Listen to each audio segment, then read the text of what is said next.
বলো তোমার কি চাই জামাই? না না আব্বাজান, আমার দাদা আমাকে বলে গেছিল শ্বশুর বাড়ি থেকে কোনোদিন কোনো কিছু নিবি না, তাহলে শ্বশুর এবং বউ এগুলো নিয়ে খোটা দিবে। কি বলো? তুমি আমার স্বামী, তুমি কোনো কিছু নিলে আমি কোটে দেবো কেন? না না, তারপরও ছোটবেলা থেকে আমি শুধু মানুষকে দিয়েই গেছি, কারো কাছ থেকে কিছু নেই নেই তো, তাই আমার কেমন জানি লজ্জা লজ্জা লাগতেছে কিছু নিতে। লজ্জার কি আছে? আমি তো তোমাকে খুশি হয়ে দিতেছি। বলো তোমার কি লাগবে? বলো। আচ্ছা ঠিক আছে, আপনারা যেহেতু খুশি হয়ে দিতেছেন, আমি আর না করি কি হবে? এখন তো আমি এই বাড়ির জামাই, এই বাড়ির জামাই হয়ে আমি রিক্সায় চলাফেরা করি কি হবে?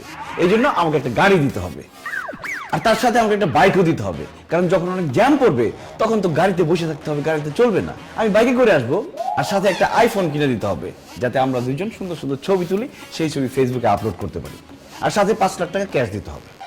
মানে গাড়ি, বাইক, আইফোন এগুলো সব দিব, এটা বুঝলাম।